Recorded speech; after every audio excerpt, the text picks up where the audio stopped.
Continuant amb les xerrades o conferències que venim oferint als alumnes de persones que ens poden orientar i animar a tirar endavant els nostres projectes personals, al començament de curs la professora Montse Casas em va proposar que vingués aquí el senyor Jordi Pigem. El senyor Jordi Pigem és doctor en filosofia, ha estat professor durant bastants anys de la Universitat del Schumacher College a Anglaterra. És autor de diferents llibres com La nova realitat, Heu dit austeritat, una altra qüestió de valors, Valores para un mundo en transformación, bé, i diversos més. Avui, curiosament, m'ho ha fet notar ell, a La Vanguardia ve un article que acaba de publicar, avui, a La Vanguardia d'avui. Per tant, aquells que vulguin anar una mica més enllà del que ens pugui explicar ell, avui teniu ocasió de, a les planes centrals, en el opuscle de la Vanguardia de Cultura, hi ha un article que publica el senyor Jordi Pigem. Ara fa un moment hem estat en el despatx i jo li demanava que els filòsofs haurien de prendre acció directa perquè el món està desnortat. No sabem on anem. I jo, com a condició de persona que ha estudiat història, us he de dir que totes les revolucions, prèviament a la revolució, hi ha hagut la revolució ideològica, la revolució filosòfica. Els filòsofs ens porten els canvis. Estem en un moment que necessitem canviar i em sembla que això és una obvietat, tothom ho veu. No sabem on anem i necessitem canviar. La proposta per part de la Montse Casas, professora d'Economia, que ens porti un filòsof, gairebé sembla contradictori, o si més no sé, curiosa. Però la veritat és que el senyor Pigem ens parlarà d'idees, de fer-se preguntes i de poder tirar endavant els nostres projectes personals i col·lectius. Res més. Que disfrutem i que aprenguem forces coses. Gràcies.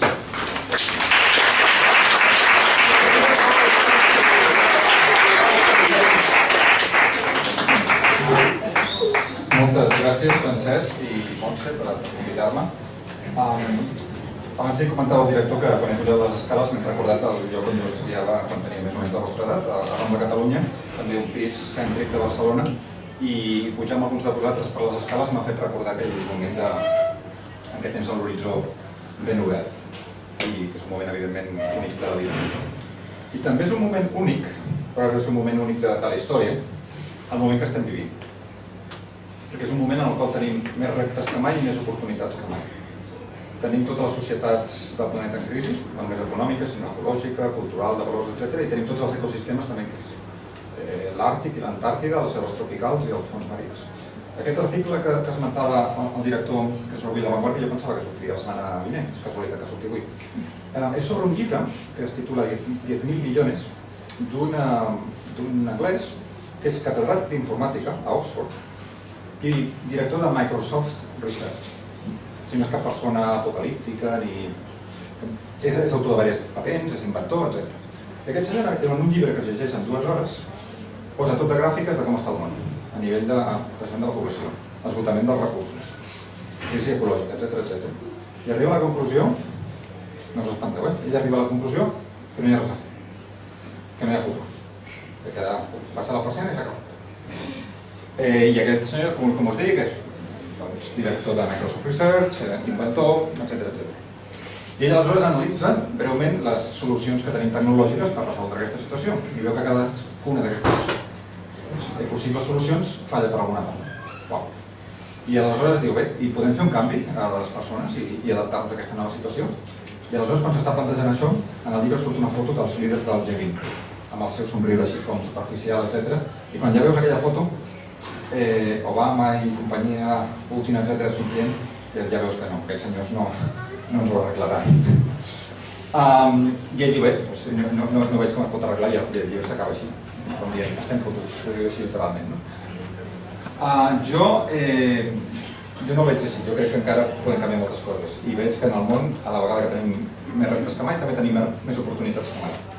Que cada dia veiem gent que està inventant coses increïbles. Hi ha un milió d'ONGs al món que estan treballant per temes d'ecologia, de solidaritat, de drets humans.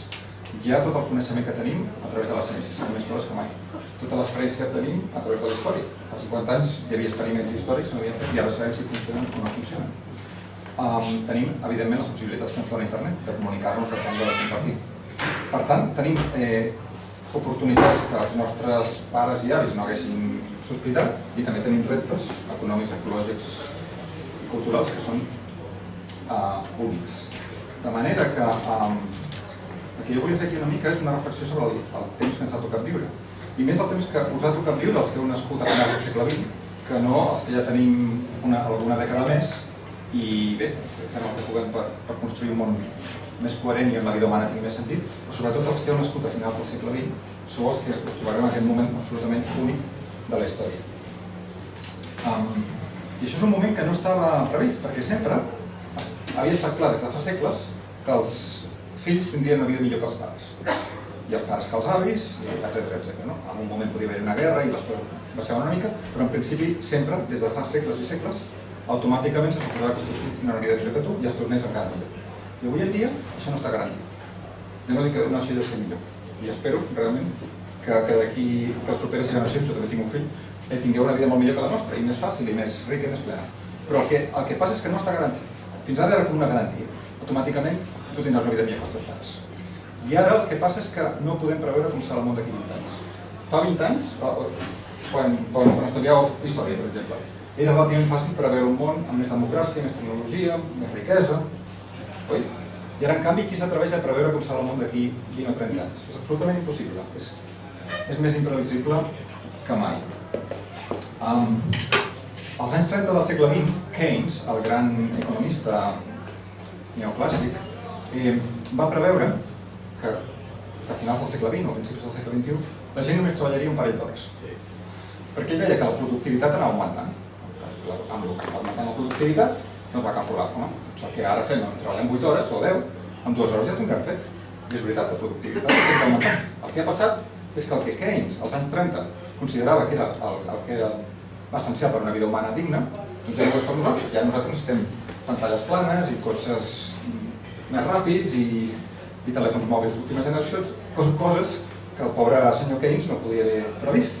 Aleshores el que ha passat és que cada vegada els que treballen més hores i molts no treballen, però en comptes d'aquesta situació gairebé utòpica que havia imaginat Keynes, doncs tenim una situació de persones estressades perquè treballen molt i que a vegades després tots acaben en trastorns diversos i persones estressades perquè no tenen feina i no tenen recursos. I això és una cosa, com dic, que no estava prevista.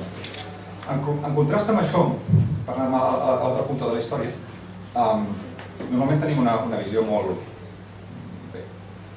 esbiaixada de les cultures indígenes.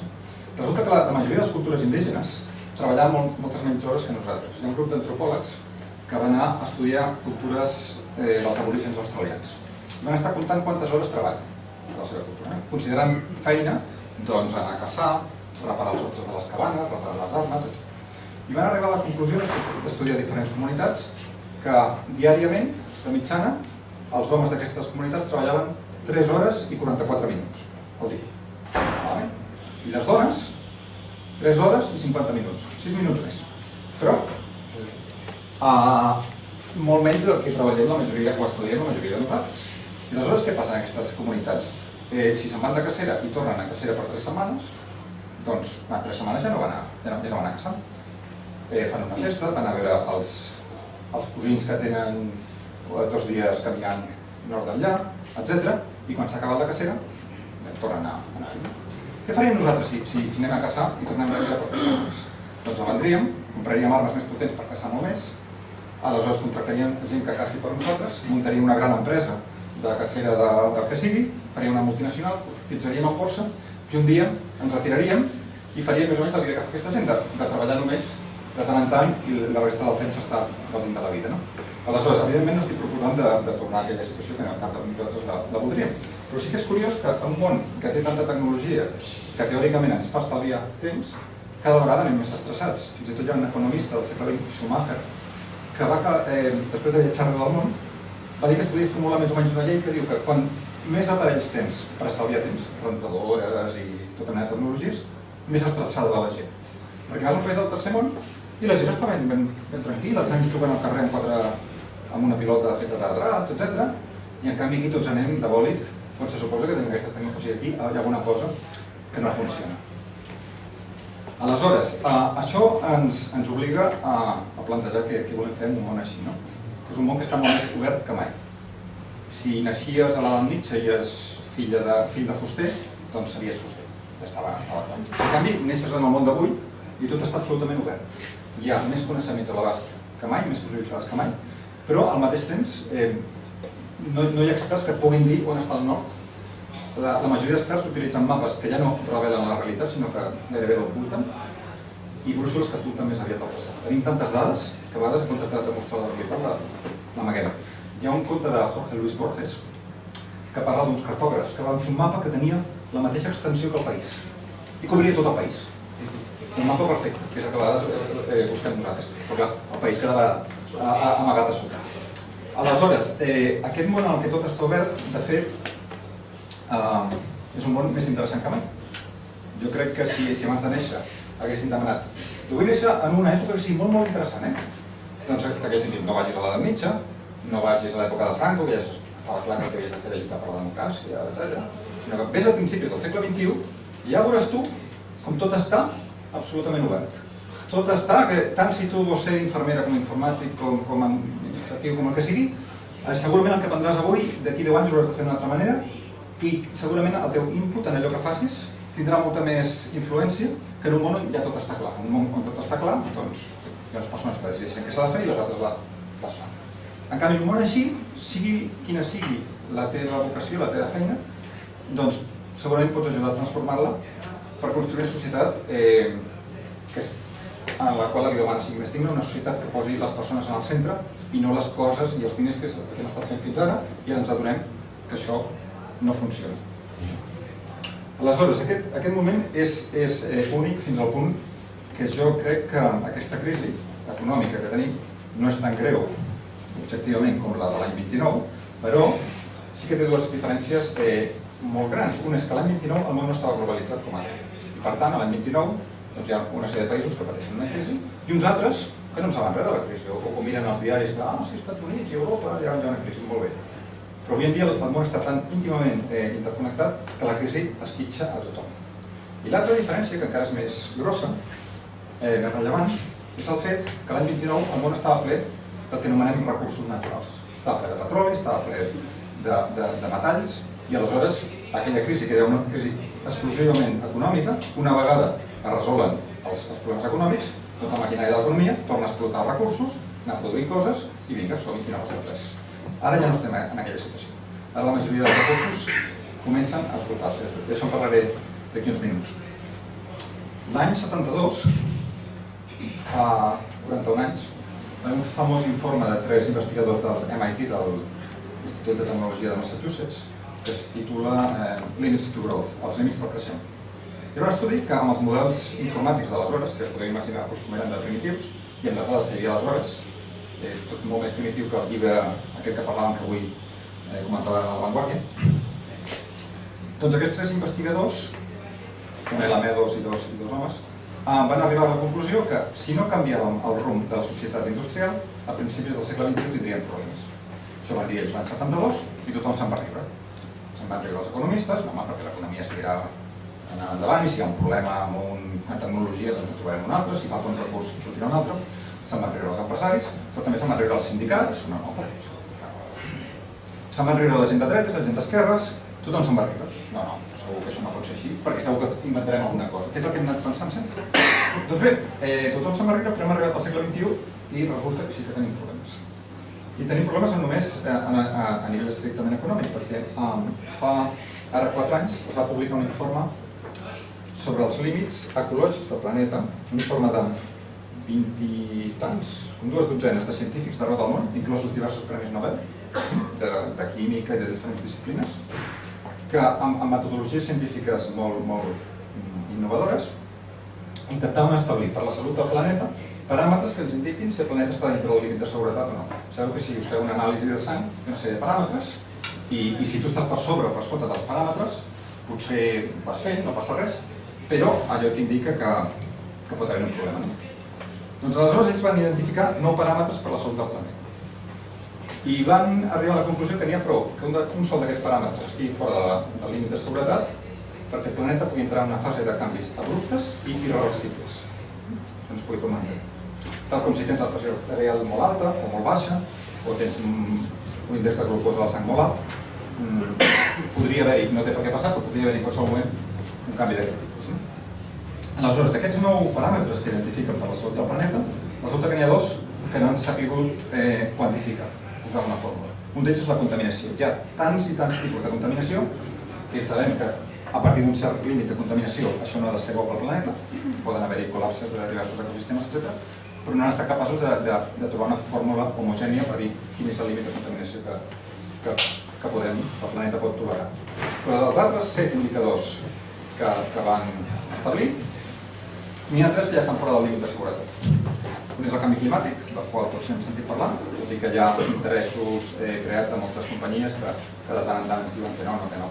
Però el cas és que, si mireu revistes científiques, el 99% dels científics tenen claríssim que el que està passant no és normal, que en grandíssima part és degut a la nostra societat industrial, les emissions de CO2 i moltes altres substàncies. Hi ha l'1% dels científics, o menys, que ho posen en qüestió normalment i després resulta que estan reben finançament de companyies que els interessen que no, això no s'ho pari gaire. I de fet ara s'ha publicat l'últim informe del panell internacional sobre el canvi climàtic i es veu que el senyor Rupert Murdoch, el gran magnat dels mitjans de comunicació, ha fet el que ha pogut perquè això pràcticament als diaris no se'n parli. Aleshores, a nivell de canvi climàtic la cosa està molt seriosa. De fet, s'està desfent Groenlàndia i tot el gel de l'Àrtic i això pot tenir conseqüències. Els russos diuen que molt bé perquè anirem a explotar petroli allà, però a nivell d'equilibri climàtic això pot ser una cosa impressionant. Aleshores, un altre paràmetre que està fora dels límits de seguretat és la desaparició d'espècies animals i vegetals. A l'evolució sempre hi ha hagut espècies que apareixen o desapareixen. El que passa avui és que estem extingint espècies, animals i vegetals, a un ritme gairebé 1000 vegades més gran abans de la revolució industrial. 1000 vegades més gran. Això no és només un problema ètic, en el sentit de quin dret tenim nosaltres de fer fora de la Terra altres espècies, sinó que quanta menys espècies, quanta menys biodiversitat hi ha en un ecosistema, menys capacitat tenen els ecosistemes per adaptar-se als canvis. Si tenim un bosc amb 100 espècies i arriba una sequera sobtada, arriba un bacteri, un patogen inesperat, algunes d'aquestes espècies potser desapareixeran, però unes altres continuaran. En canvi, si tenim un monocultiu, una sola espècie, o tenim 2 o 3 espècies en un bosc, pot ser que les 3 desapareixin i hi hagi col·lapse.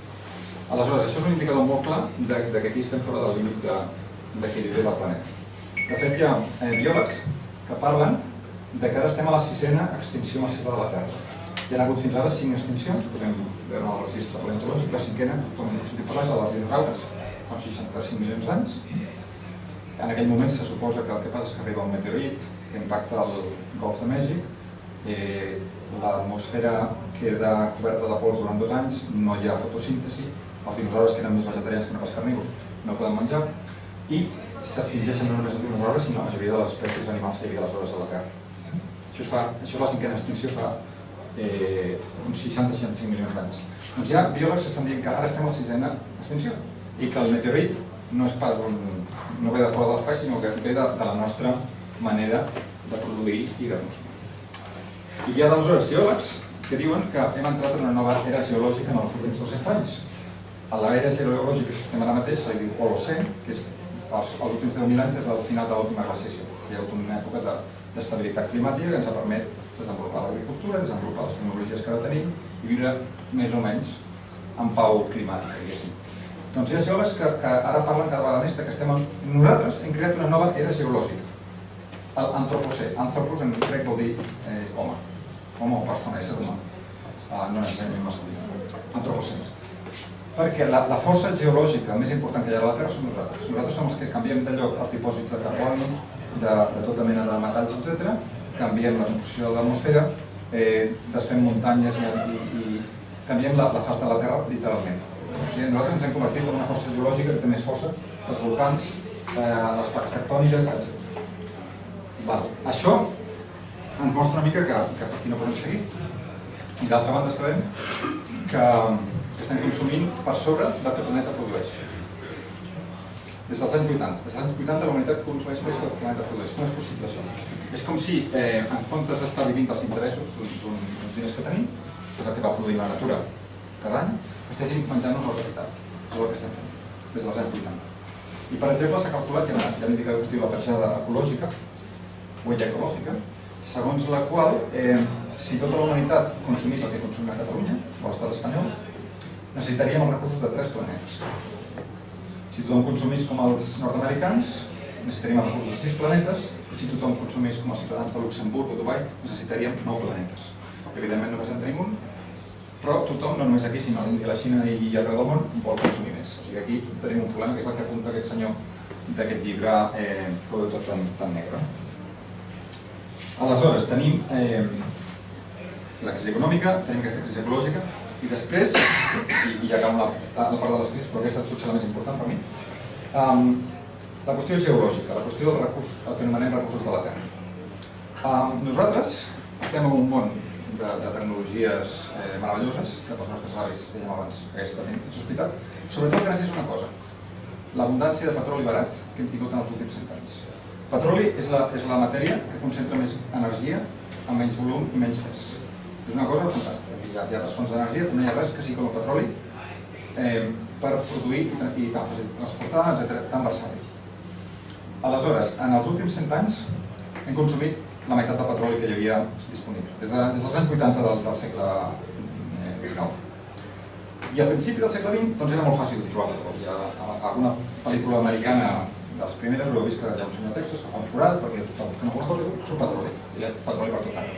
Ara ja no hi ha petroli d'aquest. El petroli fàcil d'accedir-hi ja l'hem consumit. Aleshores, encara queda, he dit, la meitat del petroli. Perfecte. Però és com si amb una figuera hem agafat les figues que estaven a l'oest. I aleshores, allà dalt de tot de la figuera encara en queden, però aquelles són molt més difícils d'anar-les a buscar. I si les vas a buscar potser es trenca una branca i prens mal. Aleshores, el petroli que queda cada vegada és més costós d'explotar, té més impacte ecològic i té menys rendiment energètic. Per exemple, hi ha una cosa que s'anomena les sorres bituminoses al nord del Canadà. És una manera de produir petroli quan el preu està molt alt, perquè si el preu no està molt alt no funciona. I aquí bàsicament què es fa? S'agafa un bosc boreal, es talla, venen les excavadores més grans del món, agafen tones i tones d'una sorra que té una mena de betun, 2 tones de sorra, cuites a 500 graus, produeixen una substància que si li injectes hidrogen apareix l'equivalent d'un barril de petroli.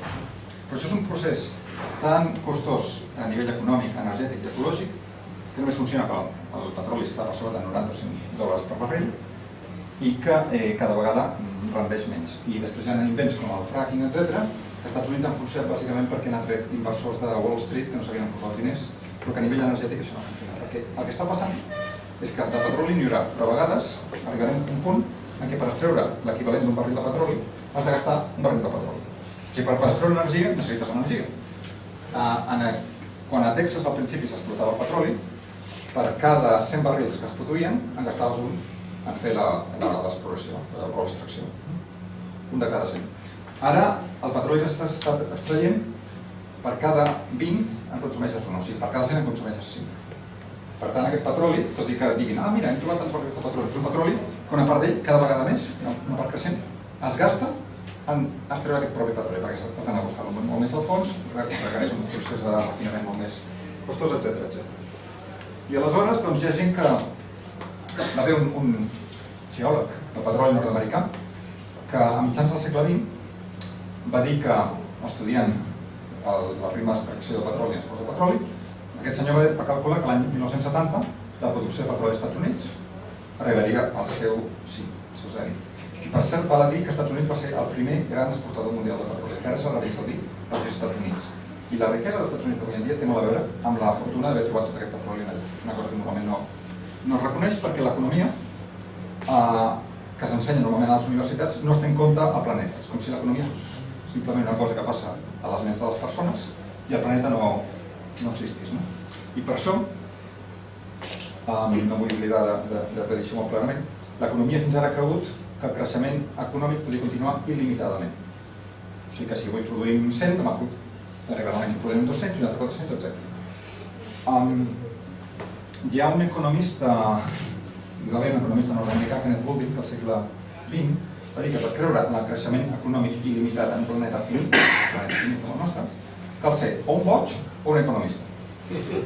Ell era economista, però que sabies que la immensa majoria dels economistes són persones molt intel·ligents, però que les han, diguéssim, adoctrinat a només calcular percentatges i oferta i demanda i tota mena de fórmules complicadíssimes, però que no els hi han dit que tot això és possible perquè hi ha petroli, carbó, gas natural, etc.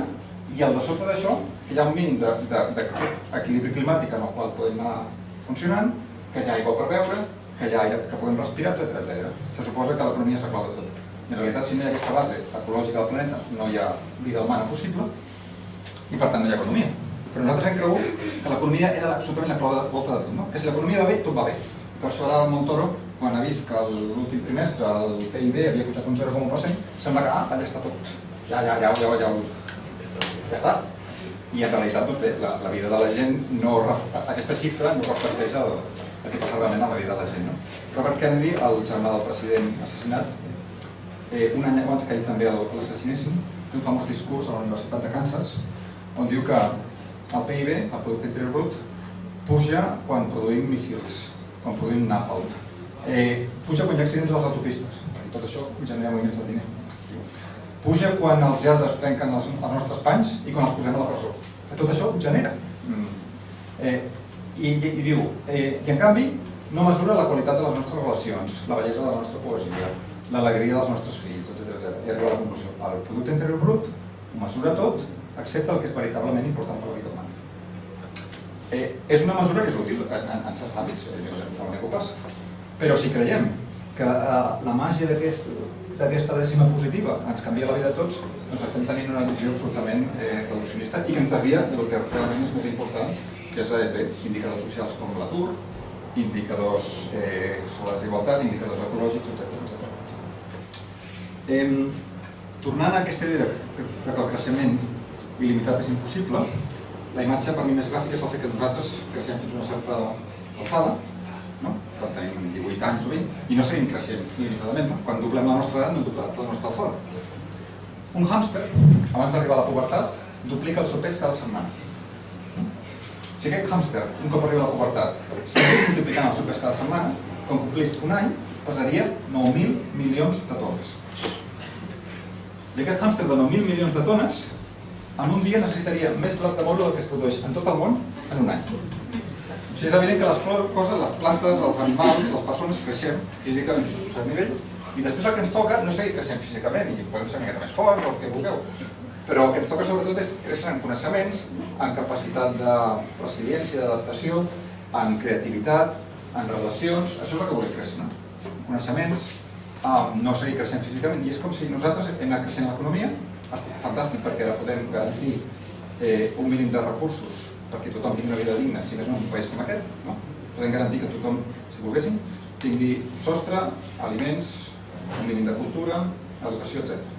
Però és com si l'economia creu que ara que tenim això hem de seguir multiplicant i aleshores tenir cases més grans i cotxes més grans i piscines més grans, etc.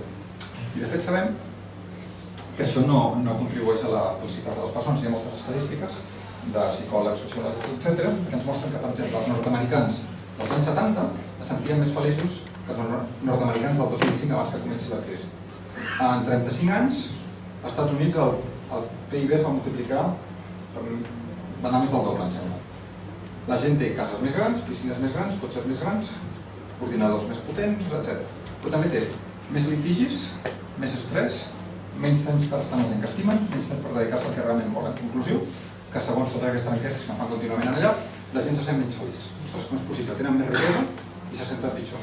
Aleshores el que sabem és que una societat que estigui en una situació de pobresa, sí que necessita pujar el nivell de vida per garantir que la gent estigui millor. Però una vegada ja tens aquests mínims coberts, el que necessita la gent no és menjar el doble o tenir cotxes que siguin el doble de grans i ràpids, sinó sentir-se millor en si mateix. Hi ha economistes que han descobert que la clau de l'economia no han de ser els diners, sinó la felicitat de les persones. Hi ha un economista de la London School of Economics, Richard Leyer, i un llibre es diu Felicitat, i diu aquest senyor estava estudiant sempre diners i va dir no, els diners no són l'important són les persones.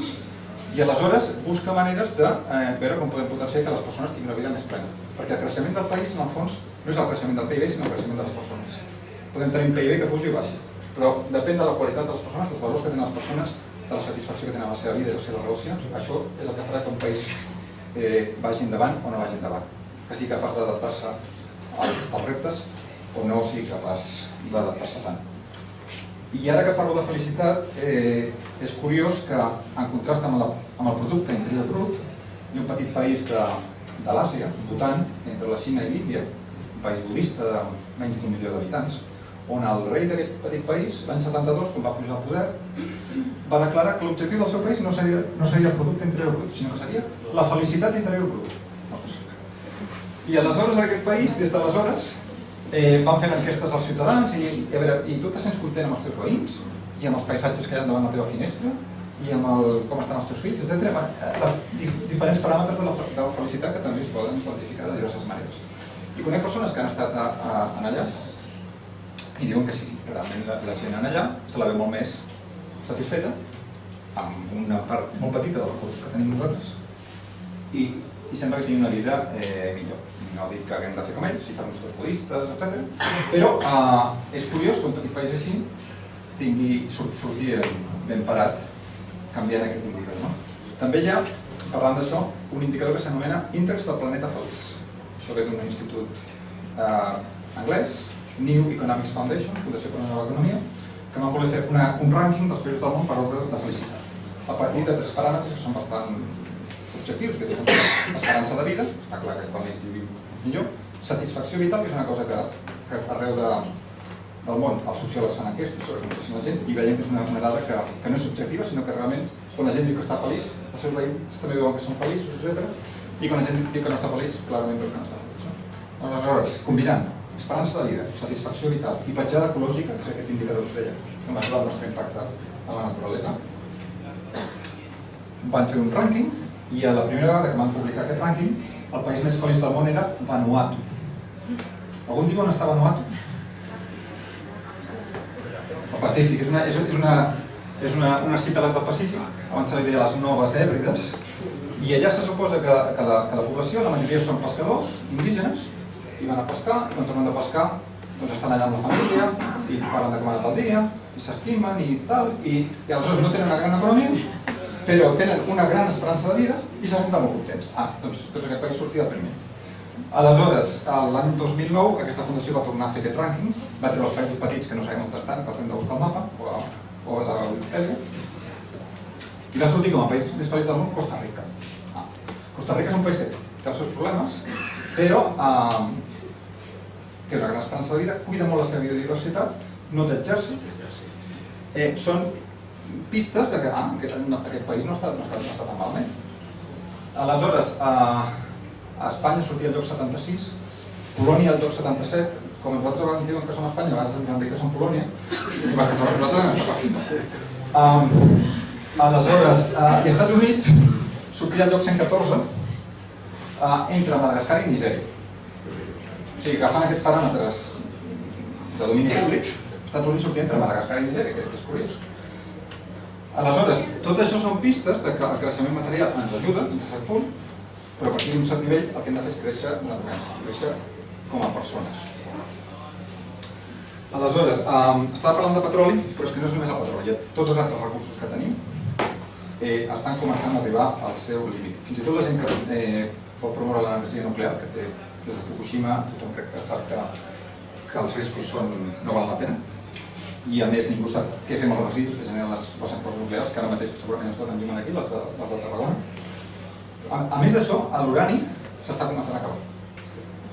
Però el mateix passa, o passarà aviat, amb el gas natural I també passava amb el carbó, i de vegades es diu que hi ha el carbó, que el carbó energèticament més dens, el que té més energia, per unitat de volum, aquell ja ha començat a entrar en declivi. De manera que de recursos n'hi haurà, però recursos, els bons, cada vegada n'hi ha menys. Haureu vist aquestes botigues que diu compro or i plata. Doncs resulta que la major part de l'or que hi ha en el món ja no està a les mines, sinó que està als armaris de la gent. Sempre hi havia or per anar explotant i ara cada vegada en queda menys, més difícil d'accedir i de menys qualitat. El mateix passa amb molts altres metalls que són essencials per a la nostra economia. Per exemple, els mòbils d'última generació, un enginyer que treballa en aquestes coses em va explicar com utilitzen pràcticament tota la taula periòdica dels elements. O sigui, abans estaven fets d'alumini, coure, aquestes coses que tothom coneix. I ara necessites metalls rars, lantànids, elements que es troben en molt pocs llocs d'una manera que es pugui realment aprofitar. I el que resulta és que quan més eficiència tenim en les noves tecnologies, més estem buscant coses que són molt difícils de trobar. Davant de tots aquests reptes energètics, per exemple, una opció són les energies renovables, que ara mateix cobreixen el 8% de la producció mundial i no hi ha manera realista de veure com podem cobrir l'altre 92% simplement en energies renovables. I tot i que cada vegada van sortir formes d'energia eòlica més eficients i d'energia solar més eficients, a més eficiència, més metalls rars. Per exemple, les dinamos dels aerogeneradors més eficients necessiten un metall que es diu neodimi. I d'aquest metall la major part de la producció està a la Xina, que es produeix amb uns costos ecològics i socials considerables, i no n'hi ha prou. Per fer cotxes híbrids tampoc hi ha prou metalls rars. Tots els metalls rars que necessita un Toyota Prius. Per fer plaques solars necessites metalls com les més eficients, com gal·li, indi, tel·luri, que són coses que normalment si no t'estudies de memòria de la taula periòdica no saps què són. Aleshores, la millor opció que tenim és fer més renovables, claríssimament. Hi ha un país com aquest que té sort d'aprofitar l'energia del sol. Però el que no podem garantir és que a base de renovables seguirem tenint una vida de que jo ara agafo i me'n vaig de cap de setmana a un altre país i riquesa i compro noves formes de tecnologia cada pocs mesos, etc. És a dir, hem de, d'una banda, aprendre a viure millor amb menys i d'una altra banda, adonar-nos que el nostre creixement no depèn de les tecnologies que tinguem, que algunes són molt essencials, tots tenim alguns tipus de tecnologia que són bàsiques per al que volem fer, però que no necessàriament a més tecnologia i més recursos materials, més satisfacció de les persones. Aleshores, a banda de tot aquest panorama, tenim, en la part més positiva, dues coses. Una és social. Els sociòlegs des de fa 40 anys han observat que els valors de la gent arreu del món, sobretot arreu dels països d'un nivell econòmic com el nostre, estan canviant. Fa 40 anys el que predominaven eren el que els sociòlegs anomenen valors materialistes, centrats en el poder econòmic, el poder militar, la seguretat física, i cada vegada més el que han anat veient aquests 40 anys és que anaven avançant el pes dels valors postmaterialistes, que anomenen, com ara participació ciutadana, qualitat del medi ambient, qualitat de l'educació, cultura, etc. Això són coses que fa 40 anys la gent no li donava gaire importància i cada vegada se li dona més.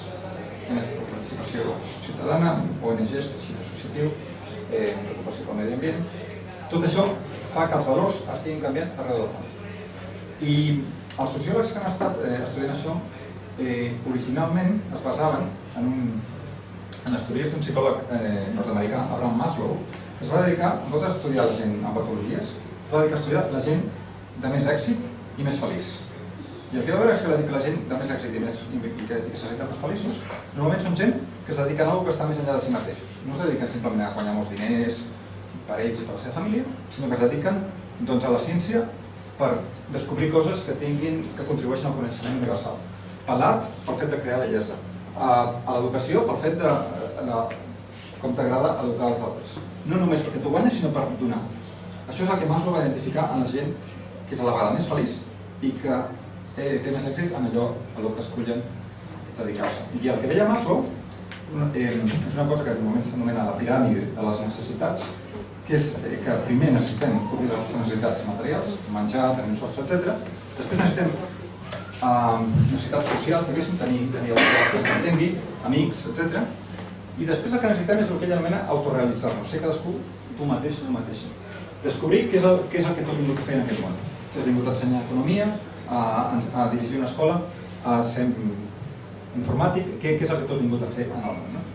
I aleshores és com si la sociologia, aquest sociòleg Miguel Hart i tot el seu grup, estan detectant que no només a nivell personal això passa, com que tens les necessitats materials cobertes et dediques a coses més personals, sinó que a nivell social també passa, que una vegada ja tenim les necessitats materials garantides, ens dediquem a valors més postmaterialistes, més humans.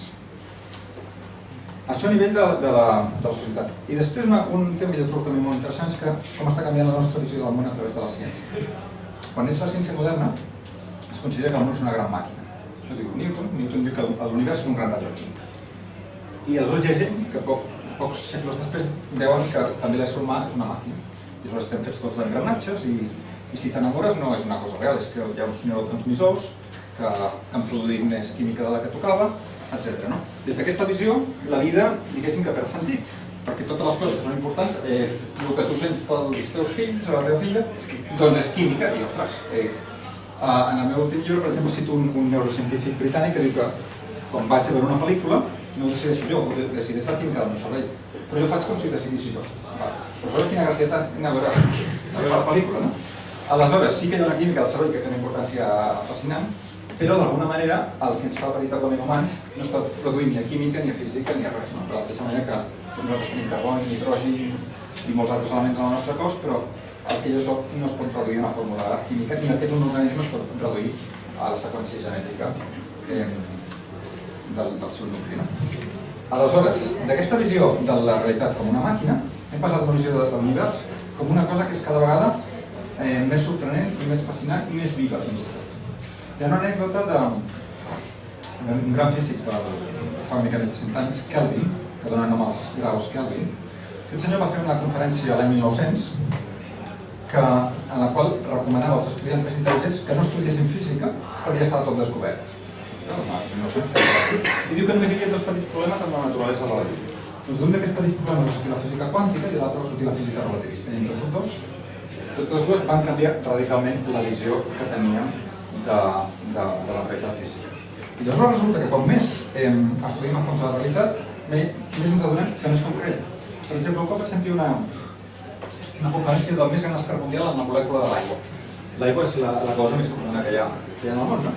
Sabeu que estem fets en més d'un 70% d'aigua, els ulls i el cervell en un 90% són aigua, i aquest senyor explicava que hi ha 63 coses, 63, que no entenem de la molècula de l'aigua.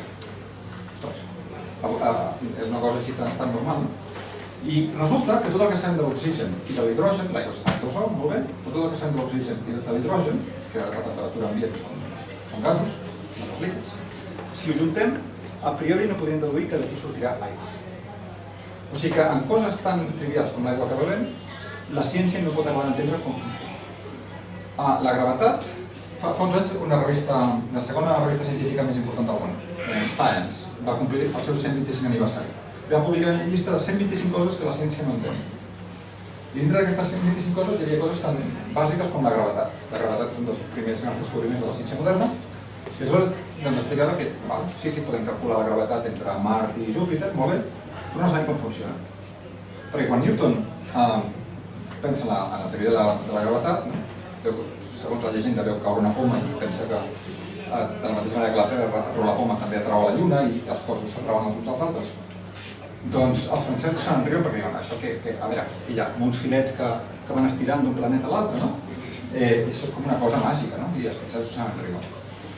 I el que passa és que a dia d'avui no sabem encara com funciona la gravetat. O sigui, podem calcular que el Sol exerceix tanta gravetat sobre Mart o el planeta que vulguem, però no sabem com funciona. S'ha especulat que hi ha uns gravitons, unes partícules que s'emeten, però ningú els ha trobat. I aleshores, és curiós perquè a la literatura medieval el que es pensava és que els planetes giren els uns al torn dels altres perquè s'agraden. Si a mi m'agrada el senyor director, jo aniré donant voltes sobre una cosa, tothom ho sap. Aleshores, el gran poema de la literatura medieval, la Divina Comèdia de Dante, que és un text literari, però a més és un text de la ciència del moment i és un text teològic, diguéssim, l'última línia diu que l'amor que mou el sol i l'altre estelle. L'amor que mou el sol i les altres estrelles. El sol i les altres estrelles es mouen per amor. Fins i tot el Tirant lo Blanc, gran novel·la catalana del segle XV, en un moment donat, Joan Martorell diu l'amor que mou los cels. Jo diu així de passar, després va per una altra banda. La princesa està enamorada i diu l'amor que mou los cels, doncs tal. Perquè tothom sabia en aquella època que el que mou els cels, clar, és l'amor. Aleshores, ells no podien enviar coets a altres planetes, etc. Però l'explicació que nosaltres tenim de com funciona la gravetat no és millor que la seva. De fet, la seva era més divertida, si voleu, més poètica. Aleshores ens trobem que cada vegada, quan més a fons mirem l'univers, tant a nivell de l'univers astrofísic com a nivell del nucli de matèria, més increïble en resulta.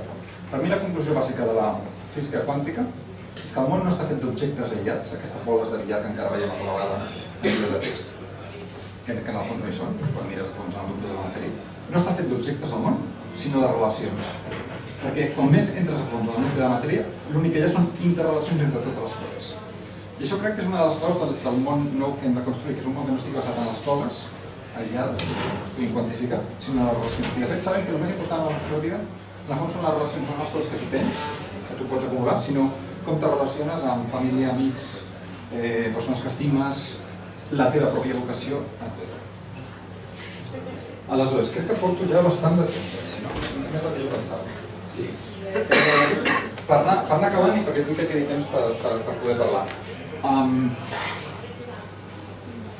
Estem en un moment únic, com deia abans el director. Esmentava que les grans revolucions abans hi ha hagut pensadors que han contribuït amb elles. Doncs bé, en el cas dels canvis radicals socials i històrics, un fenomen que es produeix és que normalment sembla que no canvia res, no? Per exemple, aquí es produeix el 15M i molta gent diu, doncs 15M no ha canviat res. No ha canviat res a nivell de les lleis, etc. Però sí que va fer que molta gent que anaven allà doncs es conegués, aprengués coses de les que no tenien idea, i amb això va augmentar la consciència de la gent. Fins que arriba un punt que efectivament canvien les coses. Aleshores, 2 anys abans de la Revolució Francesa, la Revolució Francesa del 1789, 2 anys abans, no hi ha manera de predir que 2 anys després passarà el que va passar. S'han perdut collites, els pagesos tenen gana, hi ha malestar, però s'havia passat altres vegades i no passava res. I en canvi, en aquell moment, la gent diu, això no funciona, prou, tallen el cap del rei, canvien el sistema, s'acaba l'antic règim, i després passa el que passa, ve Napoleó, però amb això s'acaba l'antic règim a França i bona part d'Europa. D'una manera imprevisible. Jo mateix vaig estar a Berlín 3 mesos abans de la caiguda del mur. Hi havia un mur a mig de Berlín que portava dècades separant gent que eren parents, diguéssim.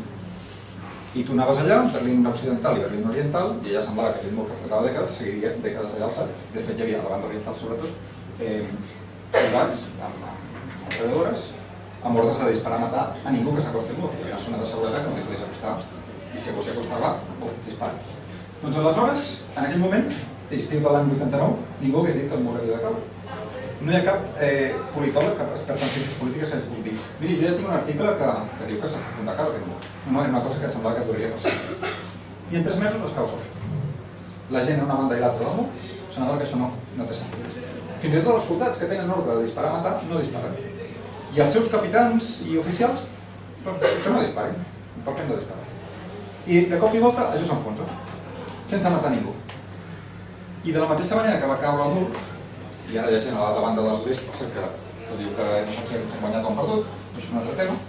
El cas és que els canvis històrics no són previsibles, i va augmentant la consciència de la gent fins que de cop i volta tot canvia. De fet, fa 10 anys la gent en un país com el nostre tenia molta menys consciència de les coses de la que tenim ara. Amb tots els respectes als bancs, si és que se'l mereixen, abans la gent pensava que un banc és una entitat benèfica, si tu te vols comprar un cotxe, doncs també t'ajuden a comprar-te un no sé què, i mira, que simpàtics que són, no? La meva vida era que simpàtics que són del banc. I ara la majoria de gent sap el que sabien abans els activistes que estaven denunciant com funciona el sistema financer. La primera prioritat dels bancs és guanyar diners per ells. I si tu t'ajuden o no, doncs ja en parlarem. Però no és la seva primera prioritat, no és ajudar. En aquest àmbit, però en moltíssims més, la consciència de la gent, a través de mitjans de comunicació, de xerrades, del que la gent comparteix, etc., han canviat radicalment. I això fa que estem més preparats que mai per construir una societat que posi les persones al centre i puguem tenir vides amb més sentit. I per anar acabant, 2 coses. Martin Luther King deia l'any 67 que era urgent ja l'any 67, passar d'una societat centrada en les coses a una societat centrada en les persones. I per passar a una societat centrada en les persones, el més important és que cadascú trobi el seu propi camí, que escoltem a qui haguem d'escoltar, però sobretot que seguim la nostra pròpia intuïció, la nostra, diguéssim, brúixola interior. I la millor manera que jo tinc d'expressar això és una cosa que escriu Joan Maragall, aquí a Barcelona, fa una mica més de 5 anys, i acabarem això. Diu, estimar, això és la vida. Estimar fins al punt de poder donar-se per allò que estimem. Poder oblidar-se de si mateix. Això és ser un mateix. Estima el teu ofici, la teva vocació, la teva estrella, allò pel qual serveixes, allò que realment ets un entre els homes. Esforça't en el que fas, com si de cada detall del que penses, de cada paraula que dius, de cada peça que poses, de cada cop del teu martell, en depengués la salvació de la humanitat. Perquè en depèn, creu-me. Gràcies.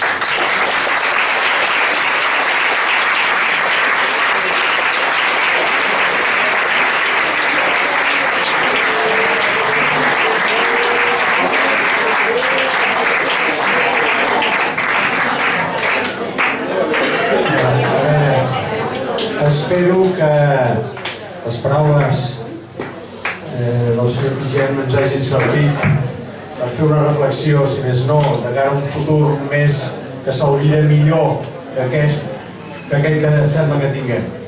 Jo li he demanat, quan estàvem en el despatx, una de les facetes que fem amb aquestes xerrades és animar-vos a tirar endavant, animar-vos a no baixar els braços. Les notícies que ens arriben mai darrerament no són gaire encoratjadores i per tant portem aquí persones que puguin afegir aquest valor que els professors ja procurem transmetre-us, però sembla que si venen de fora ens els creiem més. Llavors per això portem persones que ens donin aquestes pautes de tirar endavant i de creure en nosaltres mateixos i, com ha dit molt bé, de trobar el nostre nom. Ara m'agradaria passar a allò que se'n diu pregs i preguntes. Hi ha algú que vulgui dir alguna cosa, fer algun comentari, fer alguna pregunta? Jo sé que això és difícil, però ja hi ha qui vol preguntar. A veure, si li vols passar el micro, sisplau.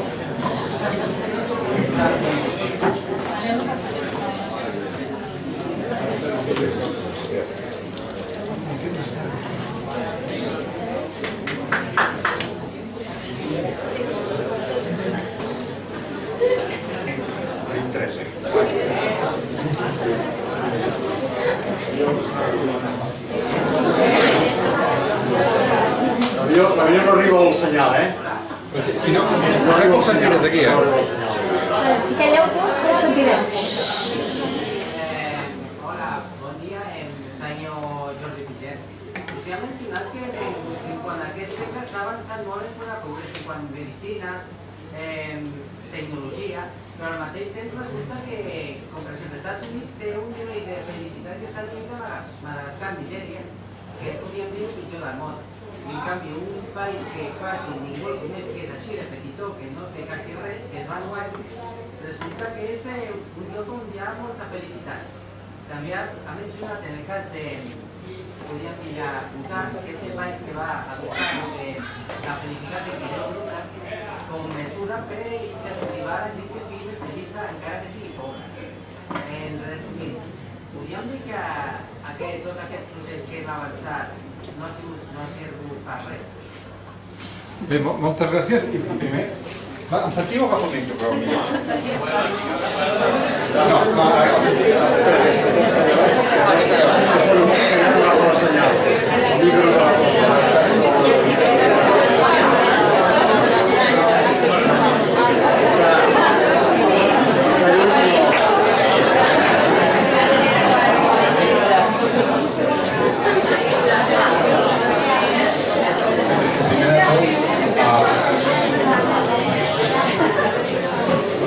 Moltes gràcies, perquè veig que tal com has formulat la pregunta t'has quedat molt bé amb moltes de les dades que donen que inclouen noms que potser no són gaire habituals, o sigui que enhorabona per l'atenció al que estava dient.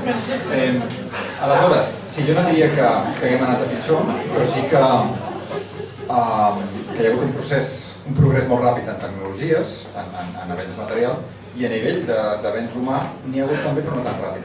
Ja Einstein, poc després de la primera bomba atòmica a Hiroshima, diu que amb la bomba atòmica ha canviat tot, menys la nostra manera de pensar. I que si no canvia la nostra manera de pensar, anem cap a un desastre sense precedents. Això ho diu Einstein poc després de la primera bomba atòmica. Aleshores, sí que hem avançat en moltes coses, segur que tots estem encantats de poder navegar la xarxa i trobar coneixements que abans havies d'anar a una biblioteca i fer cua i estar remenant llibres i ara entres a Wikipedia i en 2 minuts ho trobes. Això és una cosa que és fascinant i de la mateixa manera a nivell d'educació que podem tenir avui en dia, per exemple. És una cosa que no era evident fa uns anys i tots estem molt contents. Ara bé, el que passa és com si hem crescut d'una manera desequilibrada. Hem cregut que havíem de créixer en el material i anar bé, però hem seguit creixent amb això i hem oblidat el més autèntic, que és el creixement de les persones. I ara ens toca donar-nos això, passar del materialisme al postmaterialisme, passar d'una societat centrada en el consum, els diners, etc., a una societat centrada en les persones. I això té implicacions en tots els àmbits. En l'àmbit de l'economia, en comptes de mesurar PIB, mesurar més encara, no abandonar-ho del tot potser, però sí mesurar més encara els indicadors que tenen a veure amb la veritable satisfacció de les persones, amb la cohesió social, amb l'equilibri ecològic, etc. A nivell de tot el que fem, posar les persones en el centre i no els resultats i no els paràmetres quantitatius que avui en dia s'estan menjant tot, no? Tots aquests baremos cada vegada més precisos que s'han de fer totes les coses. I el que sí que veig que ho deia abans, és que això ens porta a una situació absolutament única, en la qual ningú s'ha trobat en la història de la humanitat en una situació que sigui comparable. I per tant, és com ser protagonistes d'una pel·lícula que és més interessant que mai, una pel·lícula en la qual hi ha forces fosques de tots aquests problemes que hem esmentat i hi ha forces lluminoses, com totes les coses molt positives que fem molta gent. Hi ha emergències, una situació d'emergència, com veieu, de les sirenes del carrer, i aleshores jo crec que és com una d'aquestes pel·lícules en la qual tens tota una sèrie de forces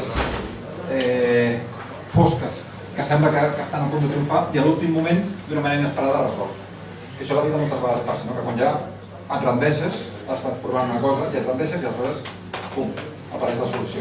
Això apareix en coses vitals, que apareix fins i tot, curiosament, en l'àmbit de la ciència. Hi ha molts investigadors que han estat anys i anys donant voltes a un problema.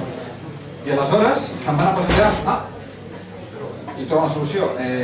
Quan Carré, un famós matemàtic francès, hi havia un problema que no podia resoldre, i un dia es puja a un autocar per anar a una sortida, i en el moment que puja a l'autocar, que tapitja l'autocar, ja està.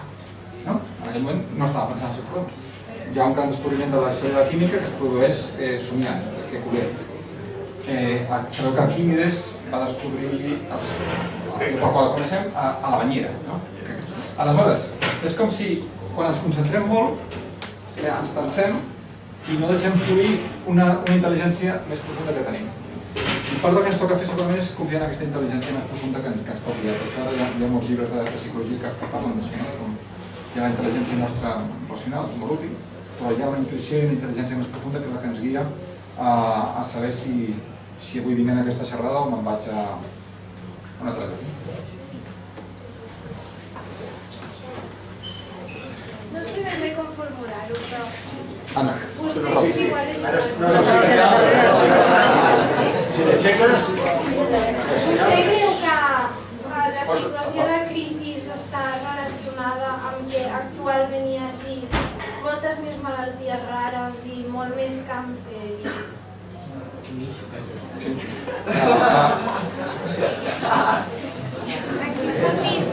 Això també és part del panorama que tenim.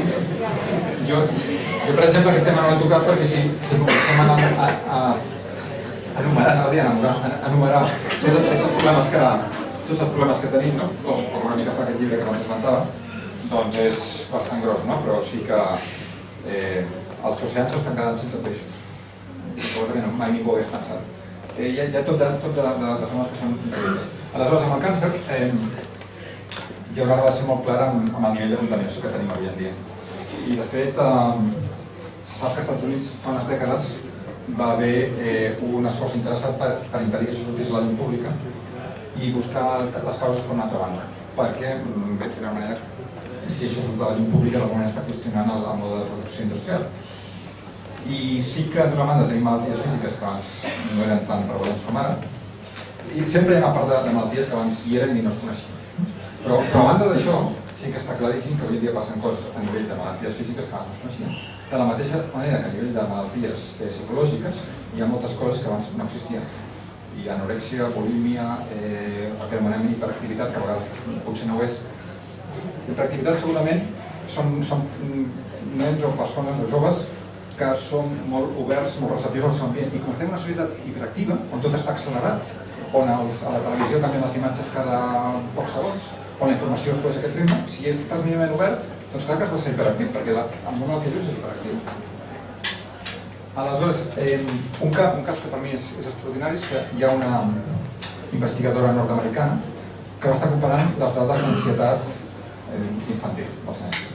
I va arribar a la conclusió que el que en els anys 50 es considerava el nivell d'ansietat que feia que un nen necessités atenció psiquiàtrica, ara és el nivell normal. O sigui, el que abans era una malaltia, ara és com són els nens normals de 10-15 anys. Uau! I tenim moltes dades, o el fet, per exemple, que la depressió, segons l'Organització Mundial de la Salut, és una epidèmia mundial. En països rics, els països pobres no tenen temps de deprimir-se, perquè hi ha reptes immediats. Clar, això mostra fins a quin punt no només tenim problemes psicològics i se'ns acaben els recursos geològics, etc., sinó que la manera com ens hem organitzat no només que no ens faci feliços, sinó que ens porta a vegades a l'extrem. O sigui, quanta gent, en una societat que tenim com avui, en la que tenim més coneixements que mai i més riquesa que mai, quanta gent se sent sola, sent que la seva vida no té sentit, sent que la vida no serveix per res. És increïble com tenim més recursos que mai i no està clar que la nostra vida sigui millor que les societats, no? I això és una paradoxa immensa. Com pot ser que tenim més i vivim pitjor, no? Hi ha alguns aspectes ben millor, però en aspectes molt importants molta gent no se sent.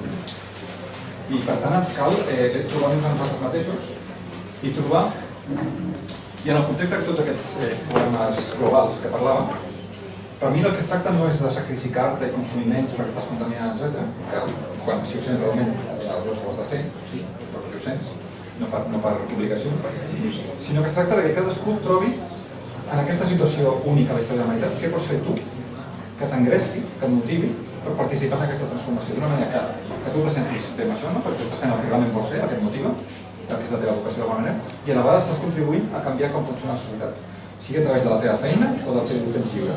Què pots fer que t'engresqui per participar en aquesta transformació que és una? O sigui, per ser més protagonista d'aquesta pel·lícula que ens toca fer.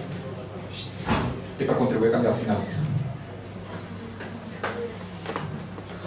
A veure, serà l'última, perquè hi ha gent que ha de marxar i... Hace 500 años, hace 600 años, hace 60 años, pero actualmente no se está haciendo. O sea, se está haciendo algo para solucionar, no solo se dice y se dice. Sí, pero hace 500 años alguien dijo, y hace 800, toda la charla que se lo da siempre, claro, estoy mirando el pasado, puede solucionar el futuro, pero ¿se hace algo para solucionarlo o solo se mira atrás? Vale. Sí, jo he esmentat, per exemple, que hi ha un milió d'ONGs que fan coses i que hi ha, per exemple, a la Contravanguardia contínuament sorgent que està fent coses absolutament interessants, no? Aleshores, hi ha iniciatives com ara banca ètica, comerç just, cooperatives de consum ecològic, noves formes d'educació, noves formes d'organització amb moltes coses.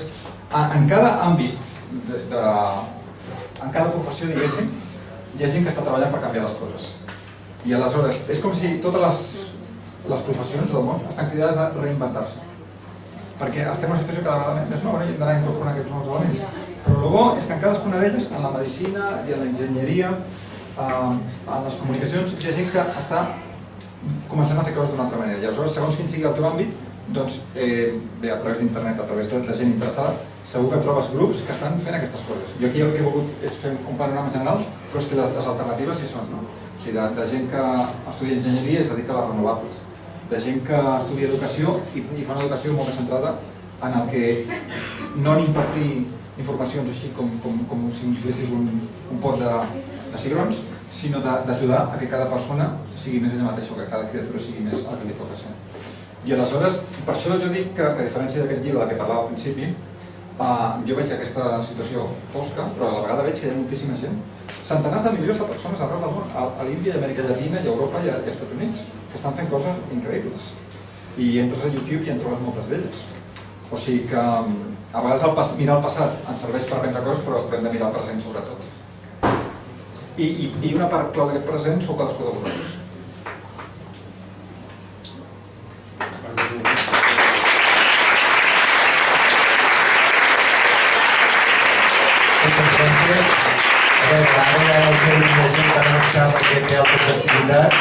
Agraïu-vos a la vostra atenció. Com he dit abans, espero que aquestes reflexions que ens han fet el senyor Pigem ens serveixin per motivar-nos a tirar endavant el nostre projecte personal i social. Gràcies i adéu-siau.